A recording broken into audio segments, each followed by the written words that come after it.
Fuck Wait, it. what? Denzel, no last name. That's just the fucking name of the podcast. Hey, everybody, and welcome to Silence Your Cell Phones. My name's Kevin, here with my friend, co-host, and everybody's favorite millionaire playboy philanthropist, Jared. I am none of those things, but Well, hello. You see, I told you I had something special planned. That was a good one. I appreciate that. I wish I was cool enough to be any of those things, but single, middle class, Sure. fat ass just doesn't have the same ring to it.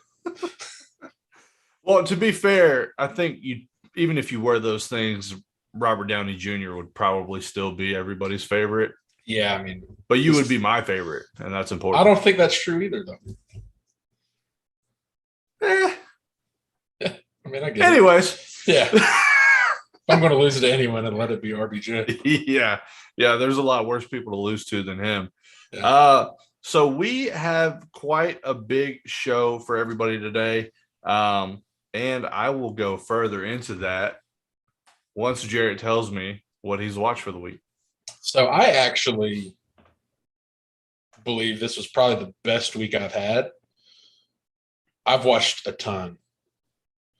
So as far as shows go, I got caught up on Demon Slayer, watched all of Peacemaker, the 3 episodes that are out. Then I restarted Full Metal Alchemist. And then for movies, I got Casablanca, Being the Ricardos, Scream, Creed 2, The Prestige, Licorice Pizza, a Fate Grand Order movie, an animated movie, and a movie I haven't seen in a couple weeks, The Mummy. It's been a few weeks, so you had to get that one in. It's my comfort movie. That's fair. That's perfectly okay. Well, it sounds like you had a busy week. Yeah, a ton of movies this week. It was a big one. And I know usually when I don't see you often throughout the week, it's normally because you are binging movies or I am binging movies. Or this week, it happened to be both of those things. Yeah. So what about you? What'd you get into? Yeah, I also had a busy week. For TV shows, we finished Blue Period, right? Which we didn't discuss at all on the last episode. I also got caught up on Demon Slayer. So I watched the intro, like short film, 50-minute episode, and then the other 7 episodes. And that show is absolutely stunningly beautiful. It is gorgeous. Probably my favorite artistic anime out there right now. Also for TV shows, I watched there's a show called Orient. It's a new anime. I had 2 episodes on, I think it's Funimation maybe. I started it. It wasn't that good. So yeah, that was TV shows. For movies, and I started the new season of Cobra Kai. For movies, I did Braveheart. Okay. Yeah, that was awesome. I hadn't seen that in a while. I forgot how good it was because I always typically when I look back on Braveheart, I always think about the accent. Yeah. I know you're a big stickler for that. The Tragedy of Macbeth, The Lovely Bones, The King's Speech, The Social Network, and Clear and Present Danger. Nice. So a pretty wide variety of things. But a solid movie watching week. Caitlin Shelton, hey, what's up? So, yeah, it was a ton of watching for both of us. It was a very busy week. I'm actually super stoked to cover our Everyone's a Critic section this week. I got that done. Hopefully, some of the people listening watched it and also took notes. So we'll go through that, and then I have a lovely review of The Lovely Bones, the movie you gave me, handwritten out. I took my time. I did it right this week, Jarrett. So let me ask you something, Kevin, because I felt very unprepared when I saw it. So from the trailers of Licorice Pizza, what do you think the premise of that movie is? A young actor trying to deal with growing up while simultaneously dealing with having some sort of infamy or fame. Yeah. How old do you think that girl is in that movie? How do I think she is the character? Yeah, the character. I think I want to say she's 17. She's older than they are. She's 25. In the movie? Yes. Oh, yikes. And that whole thing is about them falling in love. Wait, isn't he like 14? He's 50. He's 50. Yeah. Okay. Wow. Yeah. Yikes. Yeah. Yeah.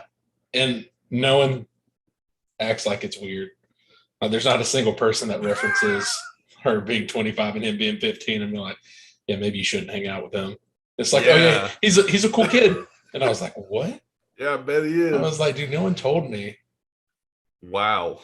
It was a good movie. Like, well, yeah. I mean, like content, like context out. Like there were some cool scenes. I like the soundtrack, stuff like that. But I just thought they were in high school together. But yeah, I did too. I thought she was a little bit older. I didn't realize she was 25. That's a decade, son. That is 10 years older. Yikes. Yeah, that's a charge. I don't know I guess it wasn't a charge in California in the 70s, but yeah, that's crazy. Okay, well, moving on. Yeah. Yeah. So yeah, I had no idea that's what it was about though. Cool. Yeah. Neat. So how did you want to do this one today? I guess we could do our new movies. Okay. I know we saw 2 different ones. We did because you had something going on Friday night. I did. So I guess I'll start. Sure. I saw Scream, which is technically Scream 5. Now Friday. you were a fan of the Scream franchise prior, right? It's probably my favorite horror franchise. It's not, and I use that like horror loosely because I don't find those movies scary, but I love the fact that they're so self-aware of themselves that you get this like commentary on the movie you're watching through the characters. Like, I don't know, for the people that aren't familiar with the Scream franchise, after Scream 1 and Scream 2 and 3, they, in the movie, start a movie franchise called Stab, which is just what happened in Scream 1. So it's still the same characters, it's still the same murderers, but it's the characters that lived it watching it on screen. And so they always have these like really awesome monologues and dialogues about how typical horror movies go, and like, oh, don't go alone or you'll die. And then they do. And it's hard to explain without people who have seen it, but Scream 5 is essentially the same thing. It talks about how crappy sequels ruin franchises and how like Stab 8 was the worst one and everyone wanted a requel. Like there's like a 5 to 10 minute scene of this girl going on this huge tangent about how the only way to save franchises now is to bring back legacy characters and do stuff like that. And as she's talking about it, we're looking at 3 of the original people from Scream 1. Like she's just describing the movie the audience is watching. And so it's kind of like a meta take on horror movies. Like I think my favorite scene in the entire movie was there was a character watching a character in a movie, watching a character in the movie yell about turn around. And like in Scream 5, the killer was standing behind the person and the girl was watching a guy yell at the movie he was watching about the guy standing behind him as the murderer standing behind him. And it's like Inception. Yeah. But they're always lighthearted, funny.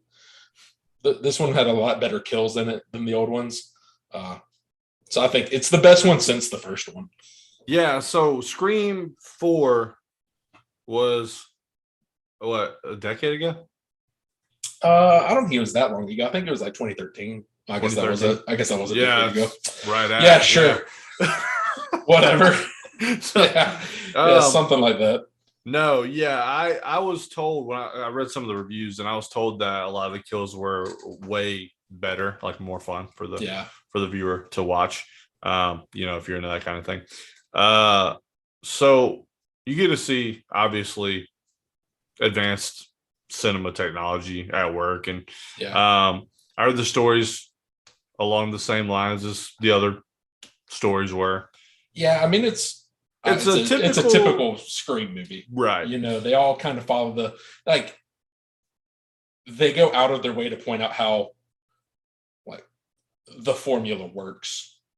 Yeah. In this one, like they go and they meet the sheriff who was in the first 4 Scream movies, and he was like, "Is this your boyfriend?" And she was like, "Yeah." And he was like, It was David Arquette, right? "Yeah." Yeah. David Arquette was like, "Yeah." It's usually the love interest. Yeah. It's just like so. It's like they're so jaded by it that like these murders aren't even like new to them. They're just like, oh, Ghostface is back. I guess like check the friend group. It's one of them. Right.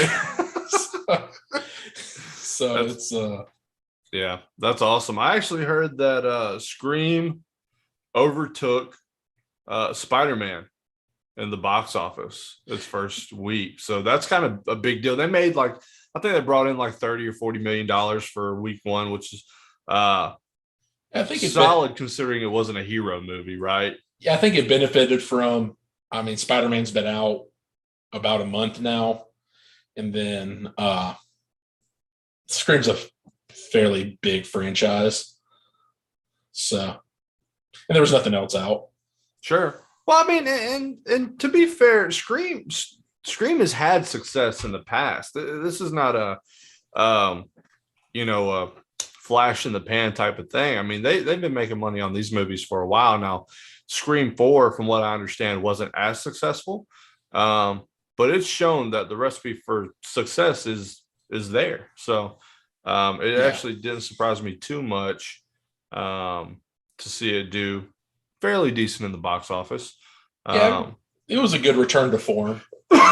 Like I said, this is the best one by far since the first one. So sure, I had a lot of fun.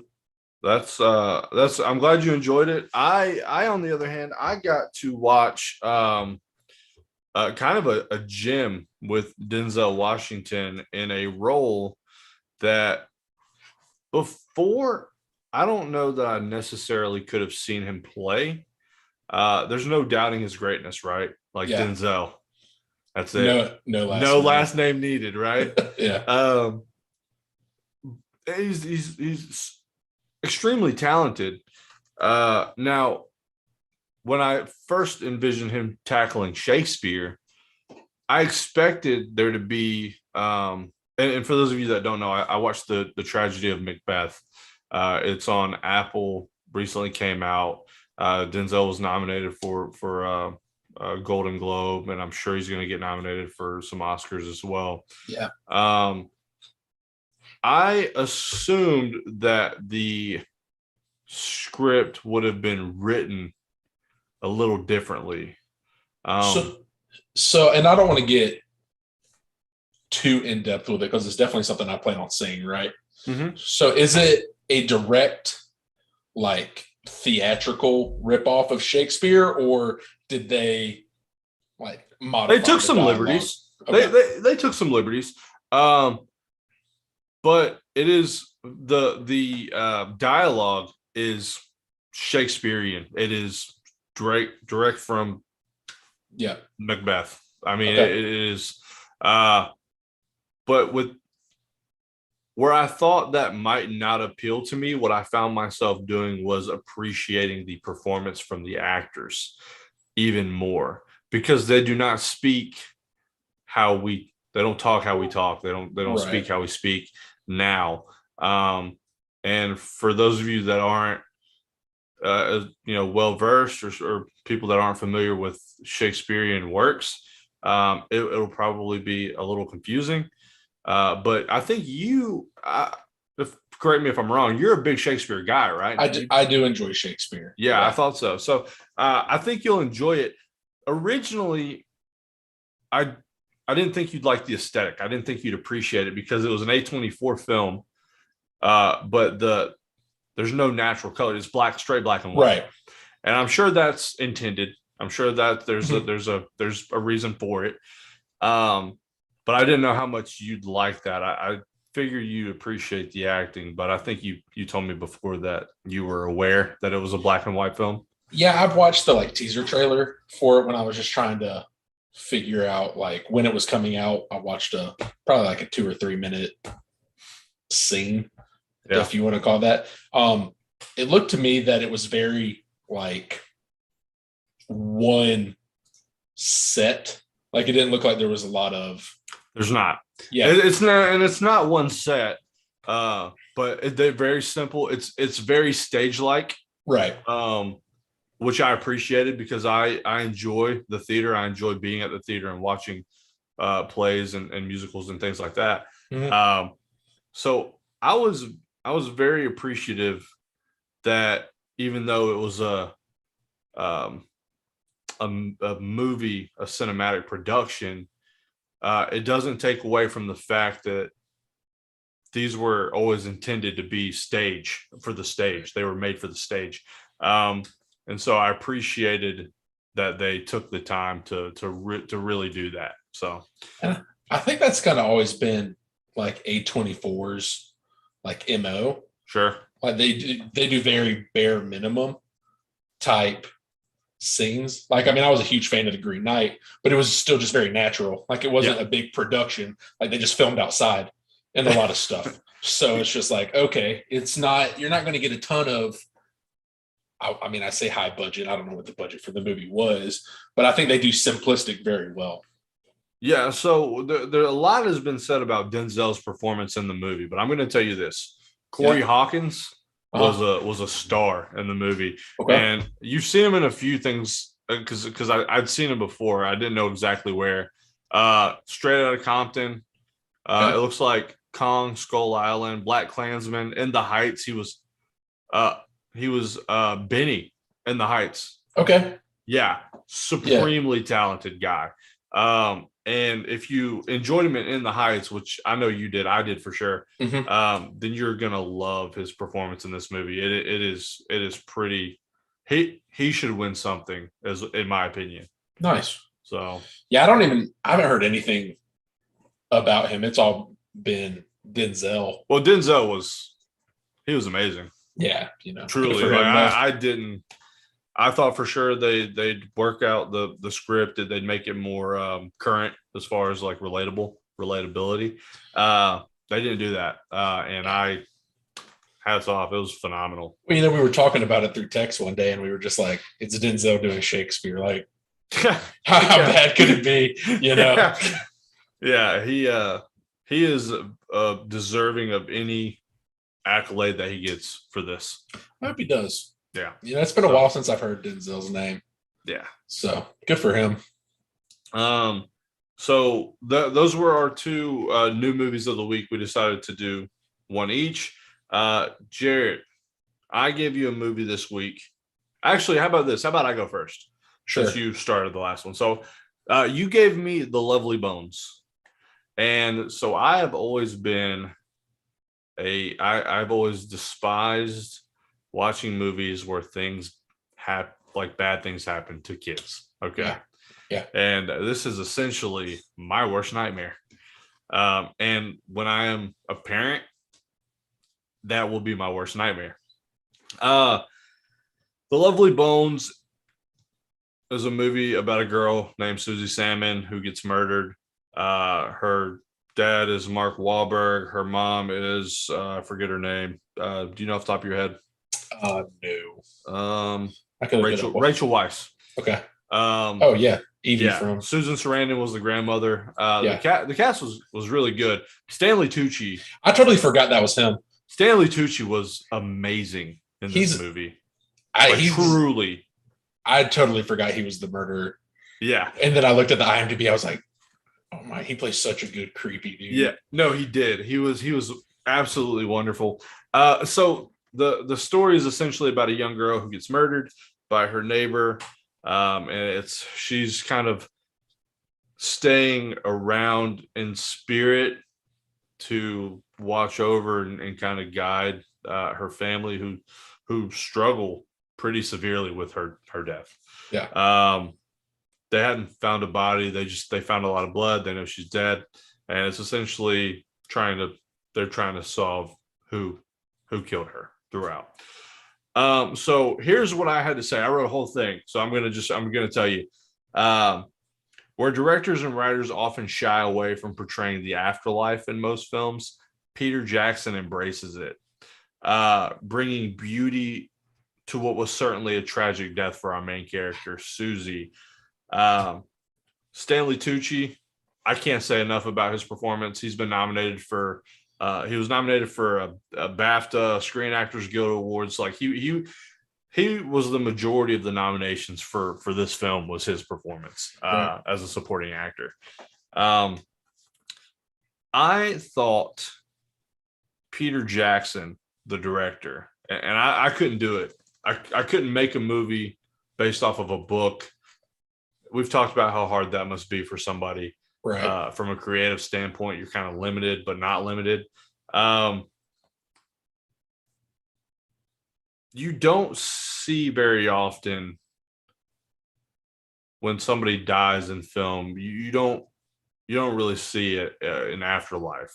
You don't see a heaven or a hell or a, whatever your version of the afterlife is. They never see it because it differentiates between people so often. There's so many different versions. Right.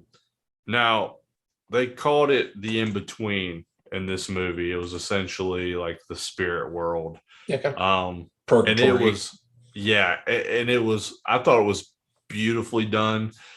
Some of the CGI I think could have been a little bit cleaner. But on the whole, I kind of enjoyed how well they did it. Yeah. I gave this movie a 3.5 or 4 out of 5. I think it's a very, very good film. I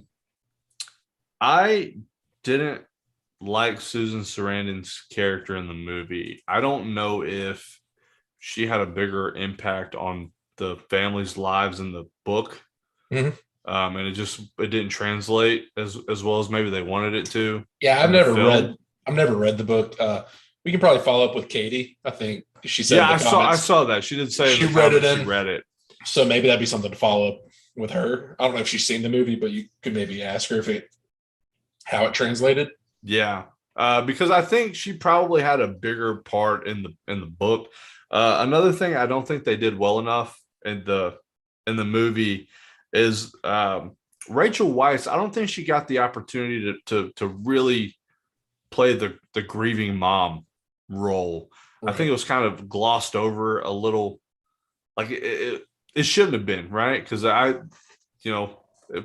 putting myself in the same situation, my mom would be like, inconsolable. It'd be insane. So I think if you gave her some more screen time, like with dealing with that, I think it would have went over better. But yeah, I mean, it was a solid movie.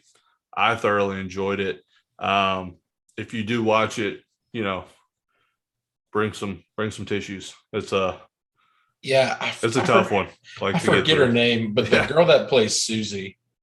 Her name's hard to pronounce, but hold on. Yeah, she's the main actress in Little Women. She's did Lady Bird. She's dating Timothée Chalamet. I did not know that. Yeah, so she's awesome. I didn't realize that's who played her because she was so young when Lovely Bones came out. It looks like Saoirse Ronan. Yeah. Something like that. I don't know how to pronounce it. She's awesome. Like, she's an awesome actress. And when I went back and again, there's like when I realized Stanley Tucci was the murderer, I was like, she was the little girl? Like, dude, she blew up. Yeah. Yeah, well, she was great. Because she and the thing about it was that she narrated the entire time. Yeah.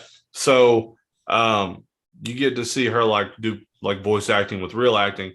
Also, and this is completely side note, there was a scene where she was like laying down. It was one of the weird like CGI scenes in the water and stuff.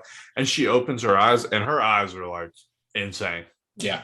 like absolutely insane. So she's definitely a like star. Yeah. Yeah. So I don't know how to say her name. Saoirse, so source. I don't. I don't know. Saoirse. We apologize for butchering your name. Yeah, If a you lot watch of that, vowels, but we love you. We love yeah, you. sure. Yeah, absolutely. I've watched a lot of your stuff recently, so yeah, big fan. big fan. So yeah, that was my take on The Lovely Bones. It was a great film. Thoroughly enjoyed it, and I will certainly, if I'm ever wanting to cry. Yeah, it didn't do super hot with the critics or the audience, so I was interested, but I really enjoyed it. But I like movies that kind of push envelopes for. It definitely did that for what content is put out there. Like you said, most of the time you don't show life after death. Yeah. And Peter Jackson's doing it with a child, so a lot of tough subject matter in Lovely Bones, but yeah. But he did it, and he did it well. You know, like I said, people don't want to do that, and that was a risk that he took, and you know, maybe that's the majority of the negative critiques that people gave it. I saw it more as a creative avenue through which he really did well. Yeah, it's just a touchy subject, and I think anytime a touchy subject is breached, people are gonna not like it. Same thing with like Dear Evan Hansen. People don't like to talk about suicide and things like that. I mean, they're very real things. Like, yeah. So, but good. I'm glad you enjoyed it. The movie I'm giving you this week's a lot less dark. Thank goodness. That one was tough, especially starting like early on. It got better later because you start dealing with it, but early on it was just I wasn't about it. Yeah. So you gave me The Prestige. I did, which is also a loaded cast. Oh yeah. Scarlett Johansson, Christian Bale, Hugh Jackman, Michael Caine. Need I say more? I mean, and for those of you who haven't seen, it's directed by Christopher Nolan. So, banger. He doesn't really put out bad movies. Christopher Nolan doesn't miss, folks. No, and if he does, it's not very big. So The Prestige is basically a murder mystery where we get the murder at the beginning of the movie, and then we backtrack and get the full story, and then we get the big reveal, which I really enjoyed because it's about a rivalry between two magicians about who's trying to have the biggest trick. And they start out learning under Michael Caine together, and then Christian Bale wants to do things one way, Hugh Jackman wants to do things another way. So they kind of branch off and they develop this rivalry, right? And what I enjoyed the most about it, and this goes to something that I probably wouldn't have caught had I watched it a couple of years ago, but the start of the movie, you have Michael Caine explaining what the steps are to having a great magic trick. So he says, you have to show the audience what you want them to see. So at the beginning of the movie, we got the murder. And then he said, then comes the deception, which is how the trick happens, which is the story of the movie. And then he said, and finally, it's the prestige, and it's the big reveal. And so the whole movie played out as a magic trick should from his description. So I thought it's like little nuances like that I really enjoyed. The acting was great. It's a little out there. I wouldn't say, I mean, it's about magicians, so I wouldn't say it's totally grounded in realism. But Hugh Jackman and Christian Bale. Yeah, but not to the extent that they were doing it. It made Tesla look like a psychopath. Like he was being hunted by Thomas Edison's men. So there's big twists and turns. It was a big reveal that I didn't see coming, which I can appreciate, because usually you can figure out the mystery and it's not nearly as fun, but right. It's pretty wild, the end of the Prestige. I forget how much I like Christian Bale until I'm watching a Christian Bale movie. Yeah, that's usually how that works. Yeah. He's fantastic. I don't think you could name a Christian Bale movie that I've seen that I don't like. I mean, he's pretty much good in everything that I've seen him in. Yeah, and I'm not talking about like Batman Christian Bale. Like I like when Christian Bale gets to be like An actor. in your face, abrasive. Like he plays a douchebag so well. I think he plays anything well. Yeah, You know, you could argue. yeah, Wasn't he a cowboy? 310 to Yuma? Was that him? yeah, yep. I mean, Which he is just also doesn't. Yeah, a great movie. Christian Bale Uh, doesn't miss either. no, and then like I said, you put them all on screen together. It's Hugh Jackman, Scarlett Johansson, Michael Caine, and Christian Bale all having a conversation. You're like, there's too much talent for this one scene to exist. Yeah. So I gave it a 4 out of 5. Uh, it's 2006, and I think what they pulled off in 2006 was insane. Because the effects are good. Obviously, they could be a little better, but the story was great. The pacing was great. Does it still hold up well, you think? Uh, it's it's a really good movie, but I guess it depends on like. I didn't think that you. I guess for a Christopher Nolan movie, it's very middle of the road. Yeah. But Christopher Nolan does a ton of stuff, and Anthony, I'll never tell. I was just about to Oh, say. man, I was just about to say that. I saw the message. I was in Vegas when that happened.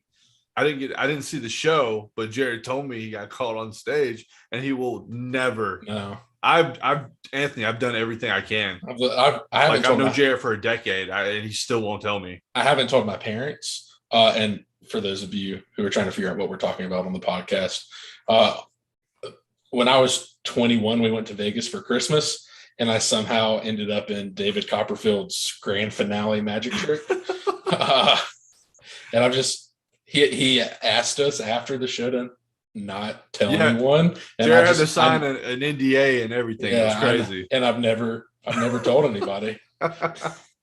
So it'll be something. It might be the last thing I say before I die.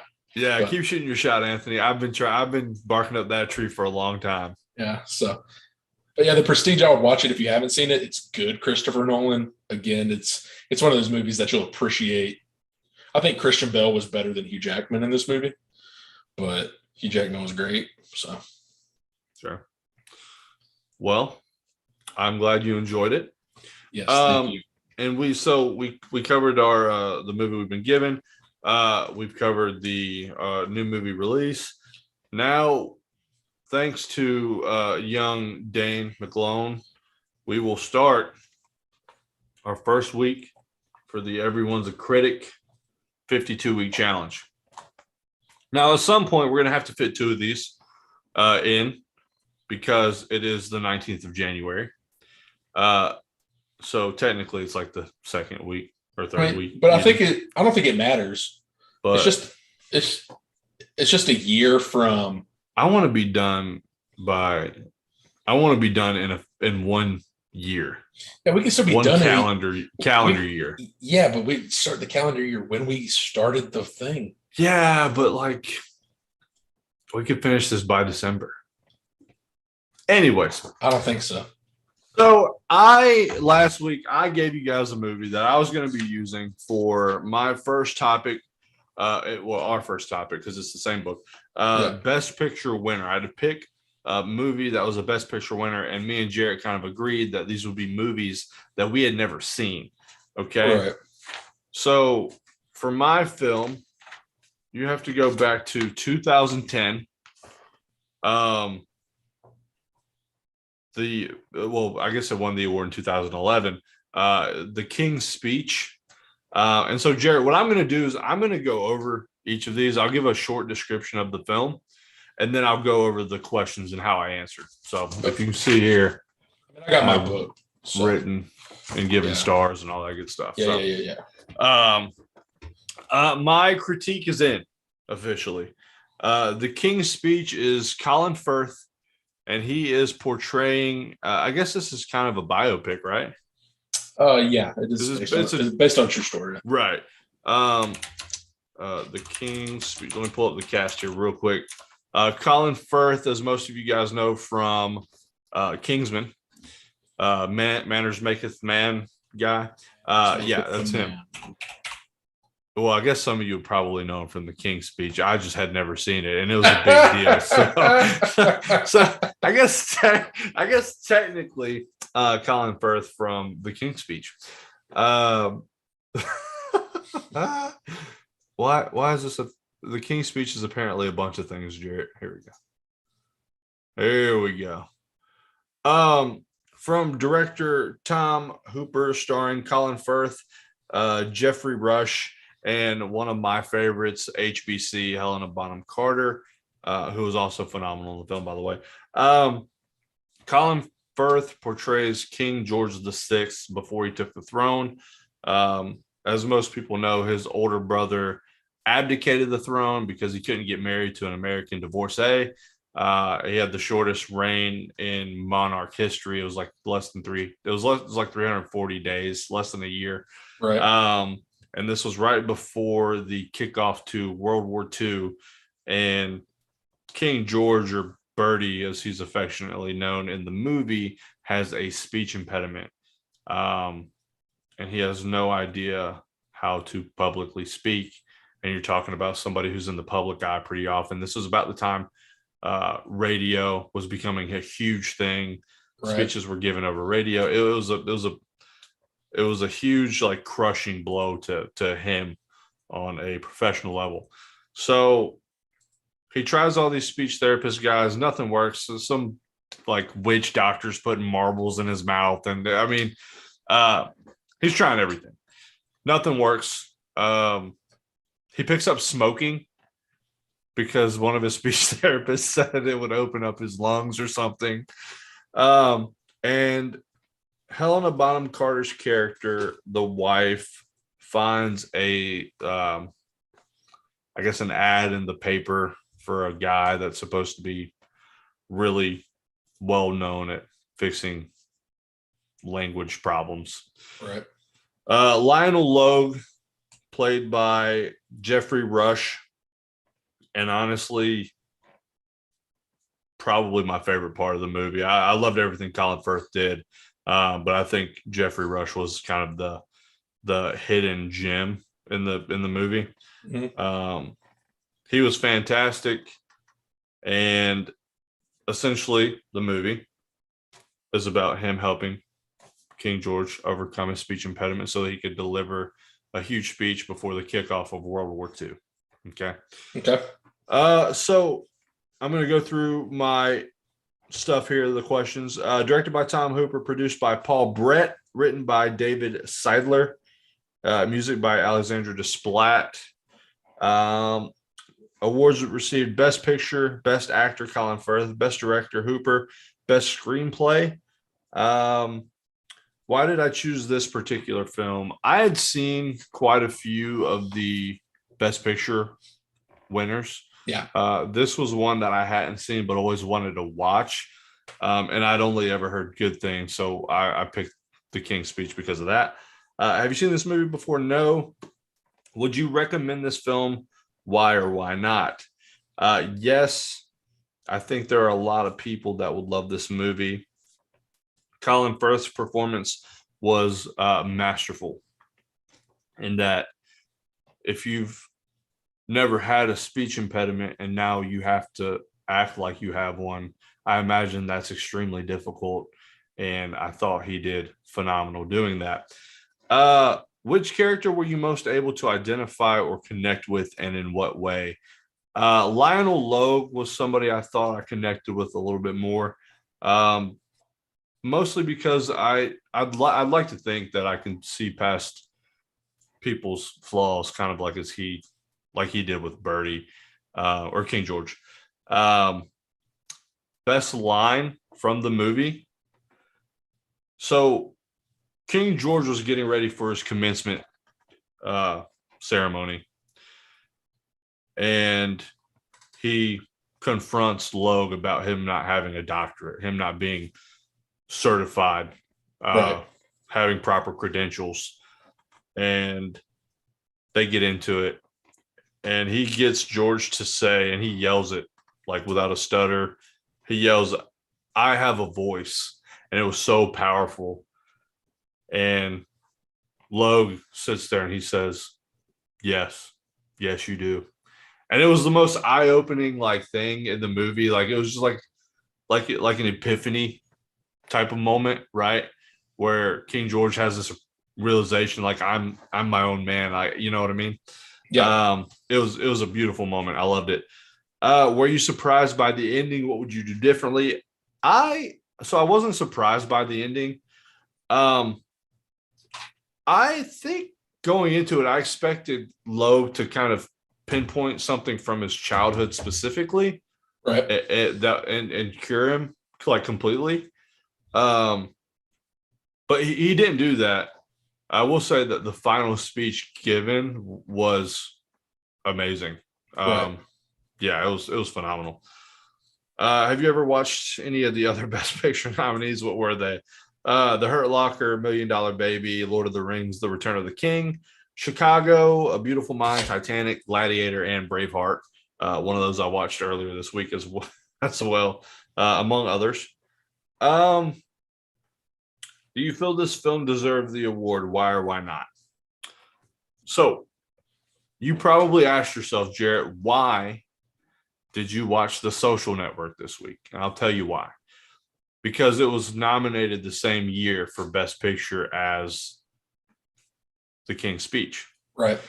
And I wanted to take a look at a film that was made in the same time that I thought would have had a good chance of winning it, because I think The Social Network was phenomenal. I saw 127 Hours. It was also phenomenal. Inception, like that year was stacked, right? Yeah. I'll tell you what, I do believe that they got this one right. I think it was deserving of the Best Picture award. This is one of the best movies I've seen in a while. I gave it a 4.5 out of 5. I absolutely love this movie. Highly recommend it to anybody. It is well worth the watch, and I will probably watch it frequently. I enjoyed it that much. So that was my Everyone's a Critic review of The King's Speech. So there you go. Dan brings up a good point. And then he says on the question, have you seen any other Best Picture nominees? I think he was meant for that year.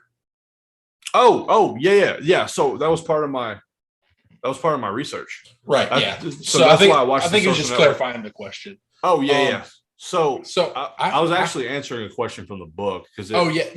But when you were naming off all the other winners, I think it was specifically just asking for that year because I did the same thing. Wait, in the book? Yeah. Oh, that makes total sense now. Okay. Yeah, because I just got to the point in that question where I was just like, there's not enough space. There's so many. So like space for this answer. Like, etc. ... Like I can't even finish that. Yeah. Nice. Did you feel like this book helped you enjoy the movie better, or did you answer these after you watched them? Like, did you watch the movie solo, then go look at the book, or did you have the book with you while you watched it? What I did was I read through each question beforehand. So I kind of knew what I was looking for going in. Now, what I would never do unless I was taking notes is like write something during the movie, because I don't want to miss anything important, and I think that's a good way to do that. Thanks, Dan. Yeah, I tried to answer the question, man. And I'm actually really glad you said that, because I was like, man, it'd be really good if I could have some sort of like source material, like reference point for this time period. Yeah. So essentially that's why I watched the Social Network. And but yeah, so I read it before watching the movie, to answer your question, and then watched it. I guess it made me think more critically, and and than I normally would. Right. And then so after I watched it, I wrote down my thoughts. Nice. So I did give it a little time to like to digest it, everything. Because I don't want it to be like recency bias whenever I'm doing a review or a critique. So I did give it the next morning. So I watched it at night, gave it the next morning, then gave my review. And if I still felt the same way, I could write with confidence that that's exactly how I feel. It wasn't Right. I saw this 10 minutes ago. It's the greatest thing I've ever seen in my life type deal. Right. Nice. So, Okay. you had a kind of one of the classic film of films, like the historically one of the most well-known, well-reviewed, uh, great, like this film could be on the Mount Rushmore of films. Yeah. So I think my biggest, I'll say weakness for like lack of better words, but I'm pretty fluent in recent films. I feel like I've seen a lot of what some would consider, the best pictures of, 2000 on. I feel pretty comfortable in that. I do not feel like I've seen many classic quote unquote films from, time periods way before us. So I wanted a lot of the movies I feel like I'm going to pick for this are going to be older movies, Sure. just because I want to see like where we came from to where we are now, and how these movies still hold up in terms of storytelling and appeal. So I picked Casablanca, um, which I think on a lot of lists for best movies of all time, it's number 2 behind Citizen Kane. For those of you who haven't heard of it, it is about a casino owner in Casablanca, Morocco during World War II, where a bunch of refugees from Paris are fleeing France to there to escape Nazi rule. And it's how did they word it? It's like unterritorial France still. So France owns or Casablanca, but they are not I guess they are not currently in Casablanca. So like unoccupied, maybe? Yeah, unoccupied. That's unoccupied France. Yeah. Perfect. Thank you. And so you get a bunch of different perspectives and characters in this. So you have Rick, who is Humphrey Bogart, who probably icon. He could be on the Mount Rushmore of actors. He was Hollywood at this point in film. He was in everything in that time. Like there wasn't. There's a shorter list of movies made during that time that he wasn't in. Like he was in every like production. Yeah. And both the 30s, right? 30s, early 40s. Yeah, this one was 42. So, and this was coming out when, movies didn't take long production times. Like, World War II is happening. Let's make a World War II movie and put it out in the same year. Yeah. So it had a lot of current events in it that I probably would have appreciated more had I been alive in World War II. Thankfully, I wasn't alive during World War II because that seems kind of stinky. But but I digress. So Rick owns a casino that is kind of known for helping refugees get in and out of Casablanca, because that's the big thing. You escape France, go to Casablanca, get on a boat to America, and then you're free. So you get Rick, who's friends with all the government officials and stuff. They come gamble. They like the waitresses. They gamble. They drink. And then you have Third Reich soldiers that are trying to stop refugees from escaping. But they also like Rick because they drink, they gamble. He's the only casino in town. So he has this really weird dynamic where he's friends with everyone, good and bad, because it's whatever's best for business. And that's a line he says a bunch. He's like, I'm not going to stick my neck out for other people. Now, So isn't his? Sorry to bother, or sorry yeah, to no, interrupt. you're good. Is the premise?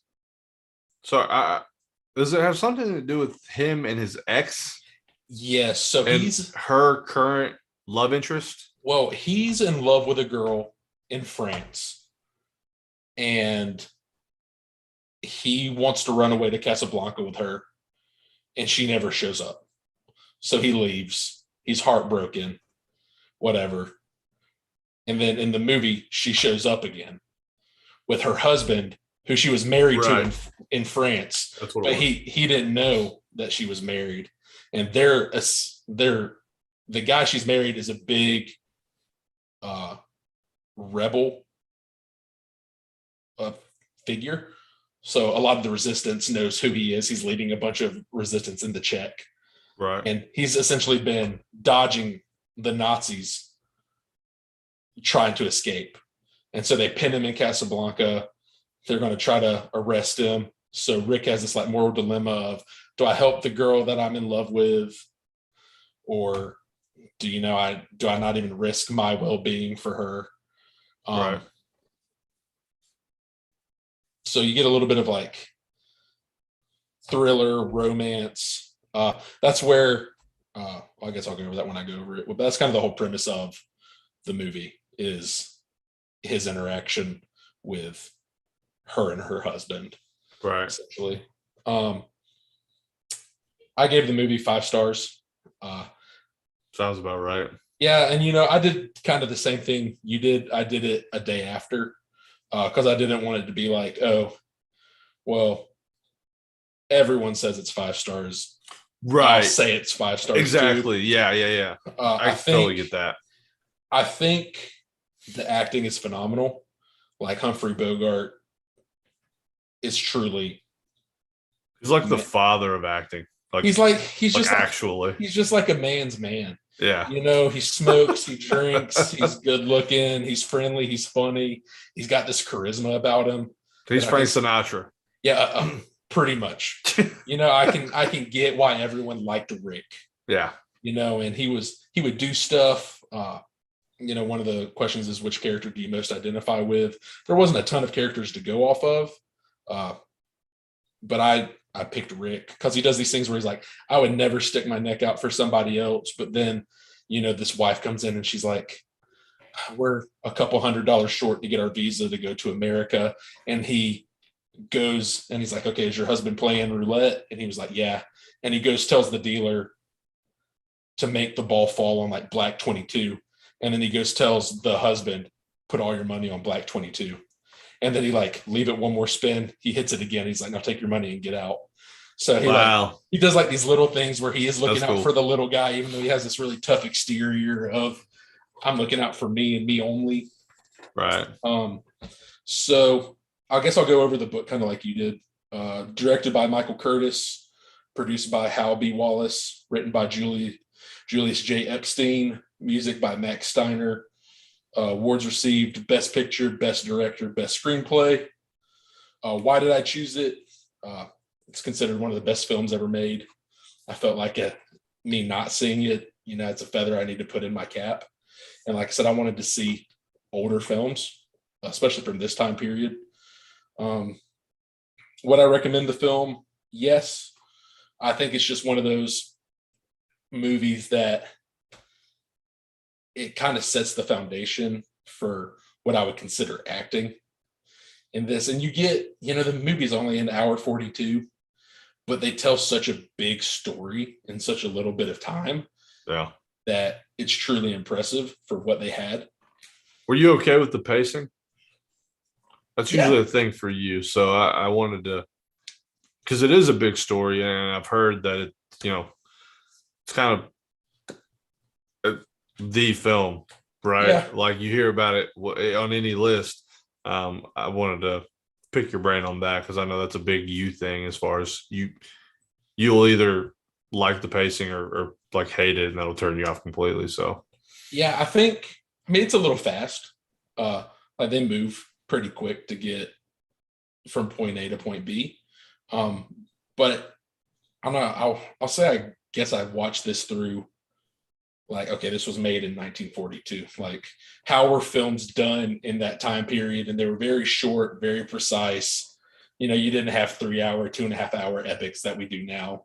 So when I watch movies now where the norm is 2.5 hours to tell a good story, and you don't tell a good story in 2.5 hours, I'm a little more critical than in 1942, where this was the formula. So Makes sense. Yeah. yeah, I talked about why I identified with Rick. He's just a cool character, like just a lot of swag. That Rick.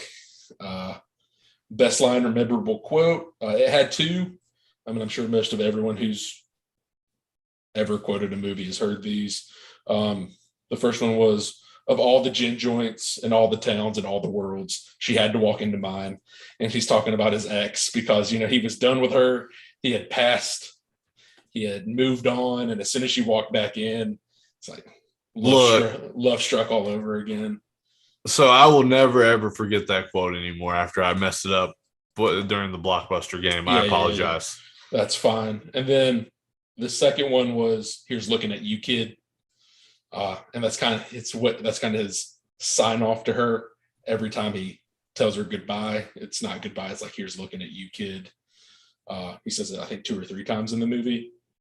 Was I surprised by the ending, and would I do it differently? It didn't end how I thought it would.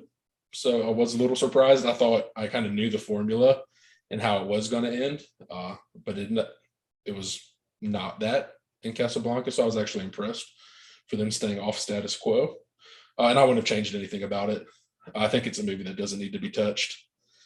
And then I didn't understand the question about, have I seen other Best Picture nominees? So I listed a bunch of movies that I had seen. I didn't look up any more. I didn't look up any more from 1942. So kudos for you for at least. Well, mine was correctly. In 2011. I literally just Googled it. Yeah, but hey, at least you did it right. Yeah. So no, that's actually really funny though, because I wrote down like a bunch of like. Oh, I did too. Like, it's full. I didn't write all of them. I put etc. on here. Like, yeah, I just wrote, and then what a weird question. I put too many to list. What a weird question. Yeah, of course we've seen a bunch of those. Yeah, and then and do I feel that it deserved an award? Yes. I don't know what else was out in 1942, so obviously I'm a little biased. Right. The Wizard of Oz. Right. That was like in the 30s. Yeah, I know. I'm just saying it was a movie from back then. Like they have like 4 total movies in a decade. Yeah. I don't know how they did things then. Well, I think they did a ton of movies. Is the problem? Oh, like because they just pumped them out. Like that's what it was. Yeah. Like you finished filming and then you walked onto the next set.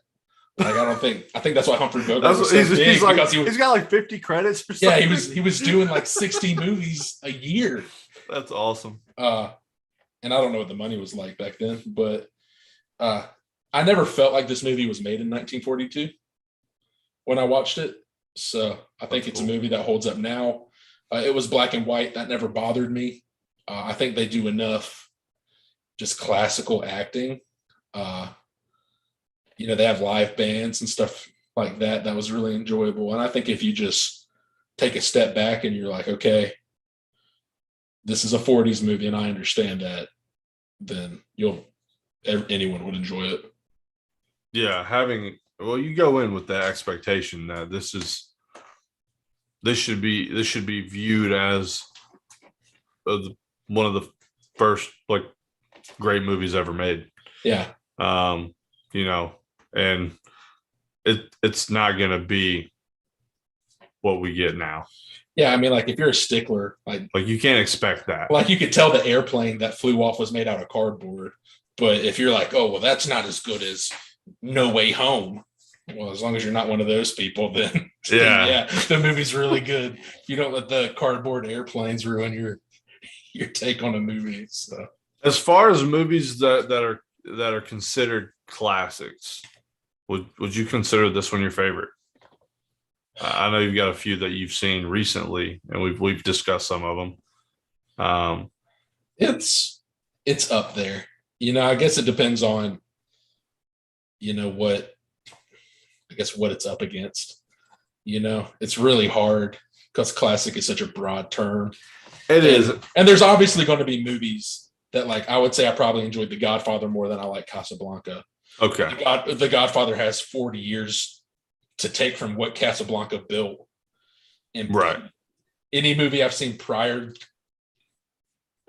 to 1950, this is the best movie I've seen from that. And that's including Citizen Kane. I think this movie was better than Citizen Kane. I think Humphrey Bogart, I always knew he was a good actor because he's Humphrey Bogart. You know, it's kind of just like the sun rises. It's just an absolute fact that you learn watching movies. Like actually watching him, because this might be the first movie I've seen him in. He's really damn good. Yeah. Yeah. So essentially what you're saying is that Casablanca is like Michael Jordan and The Godfather is like LeBron James. It's a better production after years of I would just stop talking. Is that what you're saying? Help me out. Somebody in the chat, help me out. LeBron James would be like, don't do it. The 355. I thought you were going to say Space Jam 2. No, because I respect that LeBron James is okay. That movie was so bad. Okay, enough of that. Do you already know what you're doing for next week? The classic? Look, actually, I sent it to you in a text at some point, but I forgot. Let me look real quick because I wrote down my 10. Anthony said, Michael Jordan is Michael Jordan. Well, he's biased because he's a Chicago Bulls fan. Yeah, and you're biased because you let LeBron James sit on you. Okay. Classic movie. I wrote down The Godfather. Oh. Yeah. A lot of redemption for you. We'll see. Kevin asking for help from the Godfather crowd is something I didn't see. Hey, look, Dane, look. I'll be watching The Godfather this week, and I'll be critiquing it. And I knew that at some point I had to put this on my list of movies to watch because I never really did give it a chance. I just kind of didn't really like it. Didn't have fun in the first 20 minutes of it or whatever. Well, I know for a fact Dane has watched The Godfather 1 and 2 recently and given them both 5 stars. So he'll be watching intently. So I will be sure to give an honest critique of Godfather. Okay, exactly what I think. And who knows, maybe watching more of it will change my opinion. Yep. I've been wrong before. Pretty frequently. Well, I wasn't going to go that far, but it is what it is. Have you decided your classic film? Yeah, I'm going to do 12 Angry Men. 12 Angry. All right. What? What's funny about it? No. Look, it was a quote from one of the raunchy animated shows that I watch, like Family Guy. You're such a degenerate. It's not. Look, it's just funny because of the context that it was in the show. Anyway. All right. Is that De Niro? No. Who's in that? I don't know, but it's about a group of jurors, and one guy convinces them. I feel like I've seen this movie. It's from 1957. I definitely have not seen this movie. Henry Fonda, Lee J. Cobb, Ed Begley, Joseph Sweeney. Yeah, this would have been De Niro's heyday, right? 57? Yeah. I think they did a remake of it, though. I'm telling you, they did. They did a 97 version. I knew it. Let's see who was in that. 12 Angry Men. It was a TV movie. Oh, yeah. No one you would know. Still not Robert De Niro. Yeah.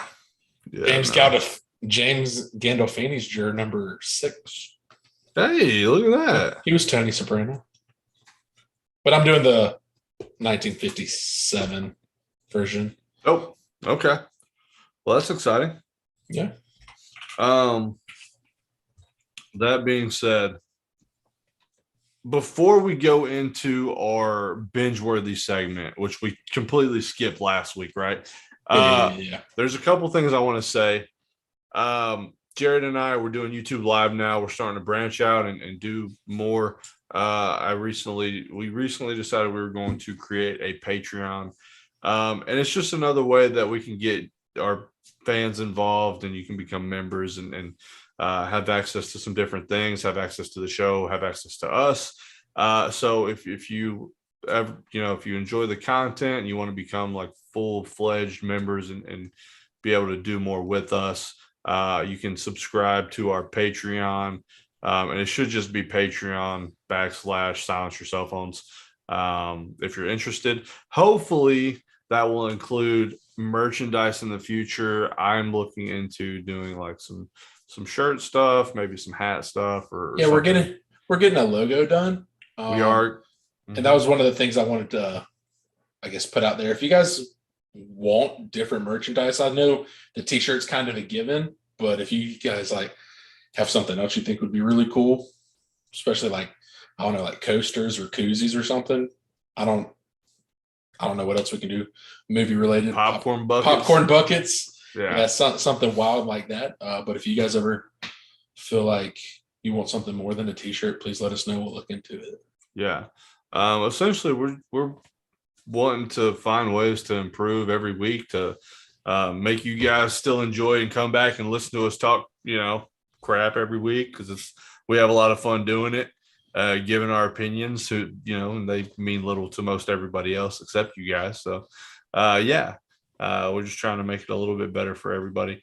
Another thing is the guy who is creating our logo, David Hammond, one of the best people I know.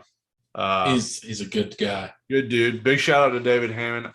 I would also like to take this time to shout out Bama Leak Detection. That is his company.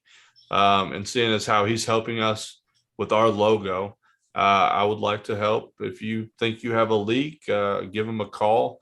They're called Bama Leak Detection. They essentially work on all sorts of plumbing and that kind of maintenance issues. Kona, I used to live with David, and we had a pup named Kona. Kona is actually a leak detection dog.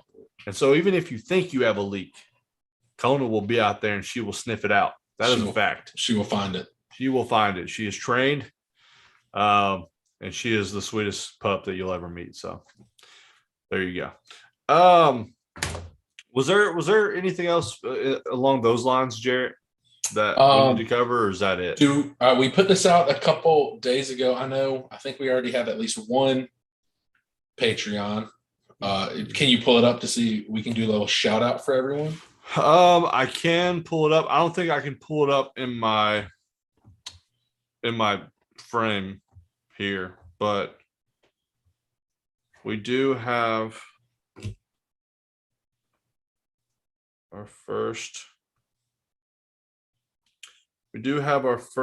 pledge, and there are tiers, and we decided to just go with like 3, 5, 10, 20 tier, and we have our first $20 sub Patreon membership from Lauren and Anthony Lenekis.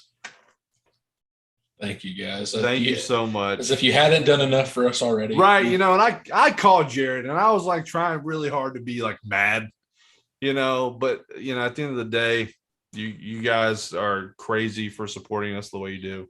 We appreciate it greatly. We love you guys. Mm-hmm. And you're always welcome to be with us on the show anytime. You can make changes, do whatever. You're kind of like co-hosts essentially. Yeah. So thank you. Yeah, thank you guys. Jarrett, now was that all of it? Are we good? Yeah, I think we're good to move on to all right.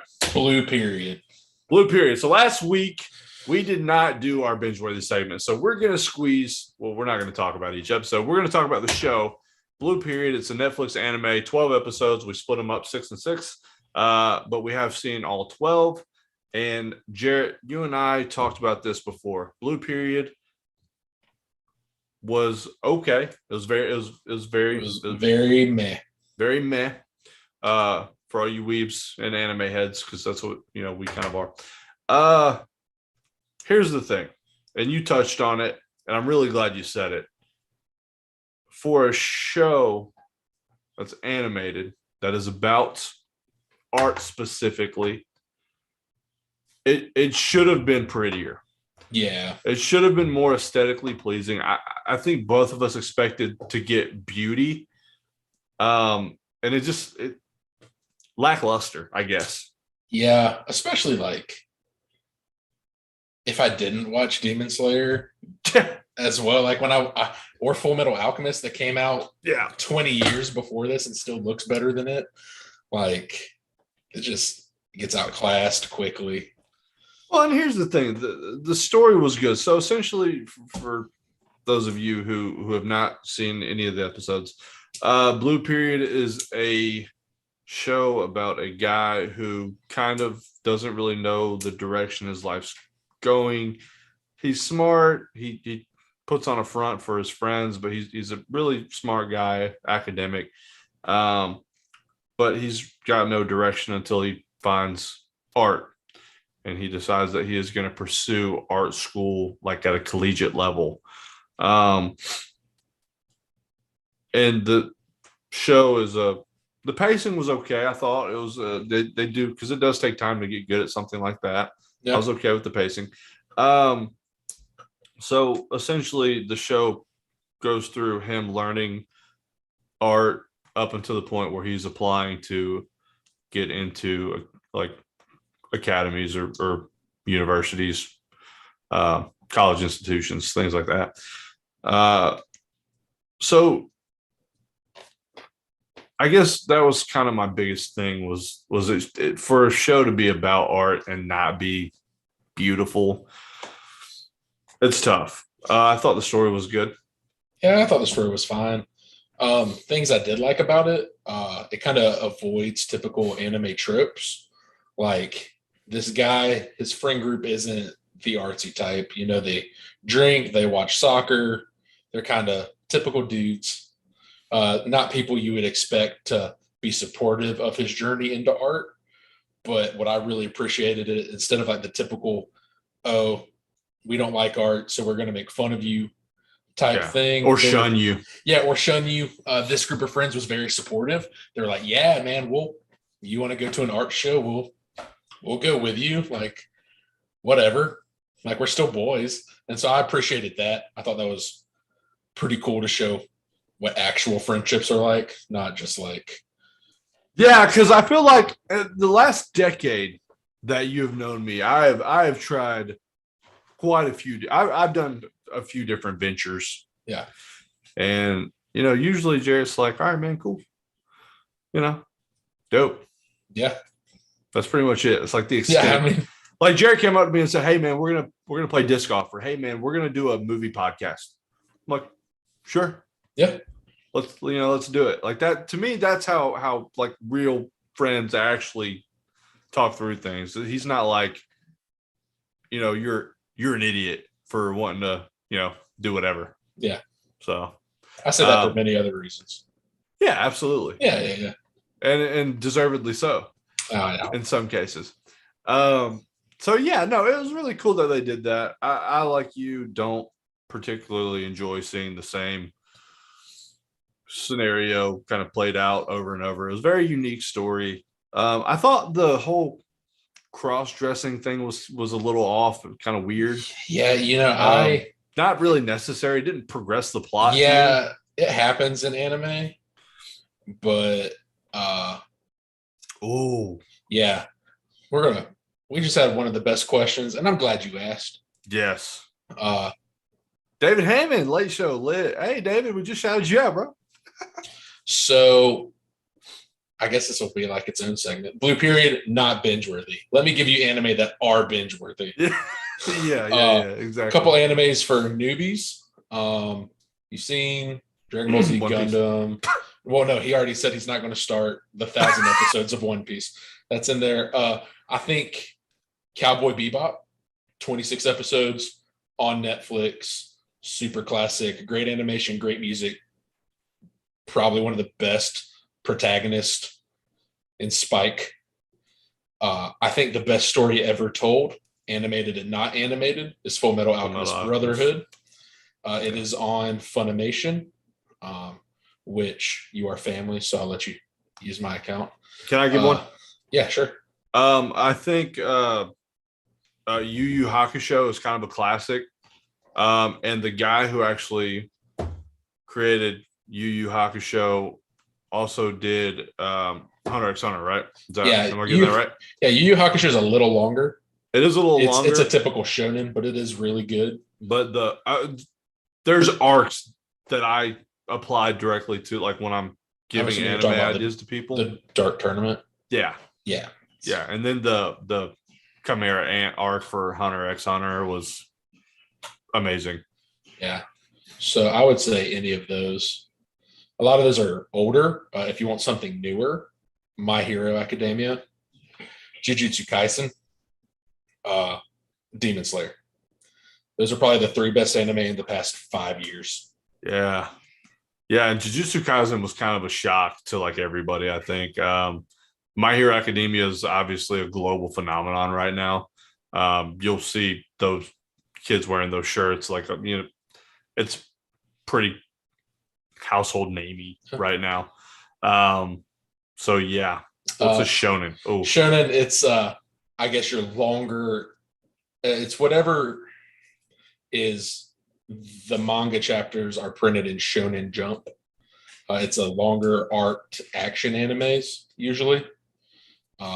With like a what do you call the like protagonist guy that? I mean, it's Dragon Ball Z is a shonen. Yeah, that's your stereotypical shonen. I'll say if you guys want something a little more lighthearted and less actiony, Haikyuu. Oh, that's probably the best sports one. It'll make you love volleyball. It's crazy.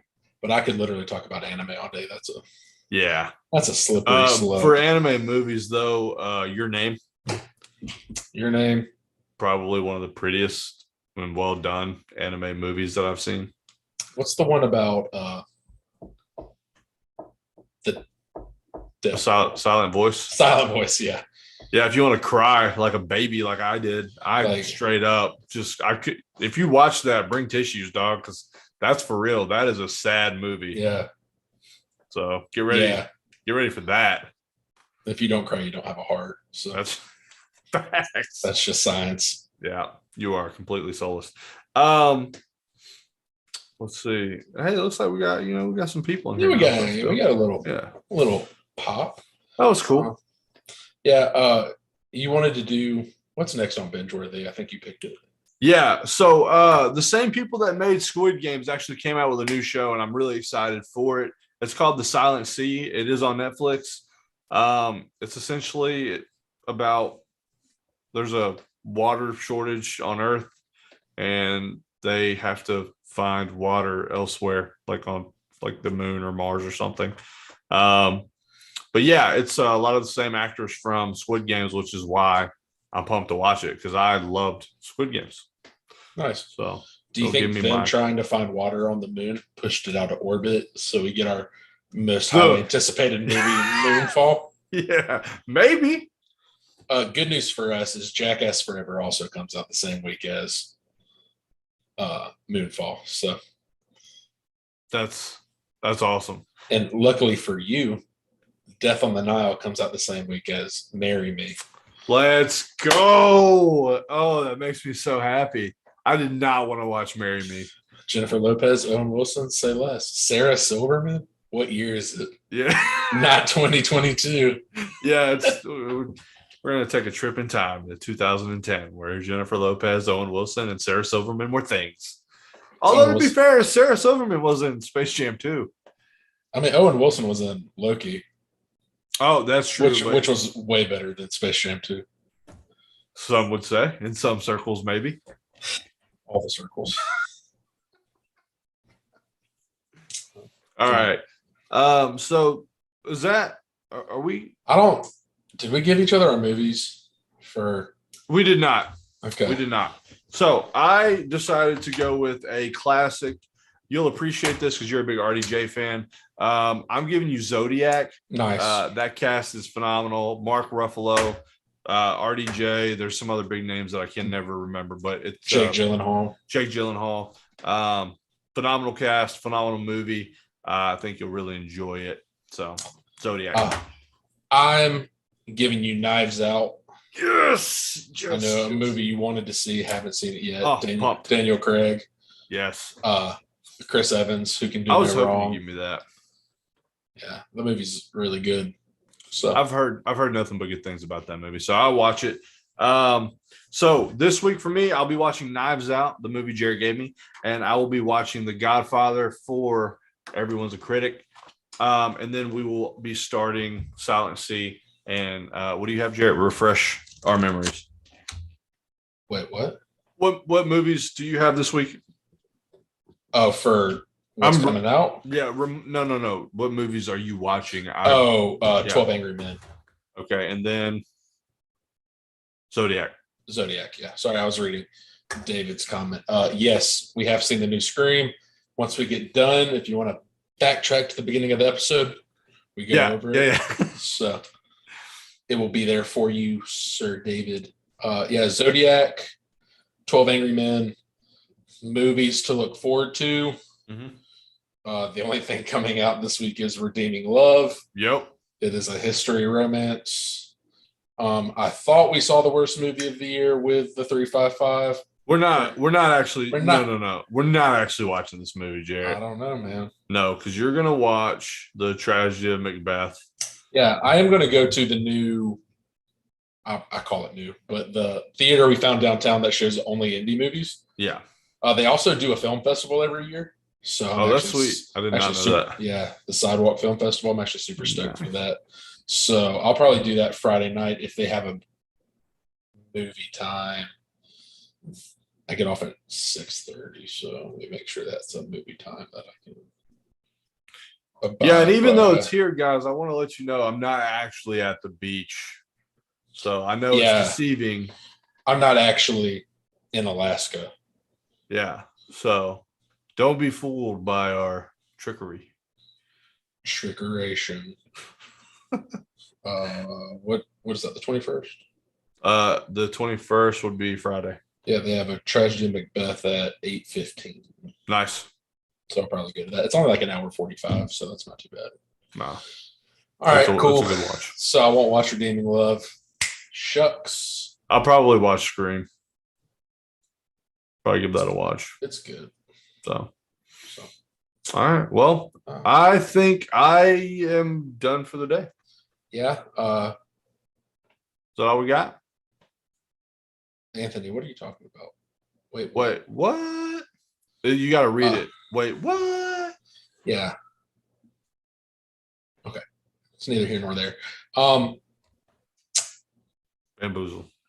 If you guys want to get in contact with us, hit us up on Facebook. It is Silence Your Cell Phone, subcategory podcast. If you know us personally, DM us, message us, call us, text us. We are on Instagram at Silence Your Cell Phones. You can email us if you are in the mood at silenceyourcellphone, no S, at gmail.com. Please like and subscribe to the YouTube channel. That's the that's the biggest thing for us. Good night, David. For us right now, I think this gets to a lot more people. It's a little easier for everyone.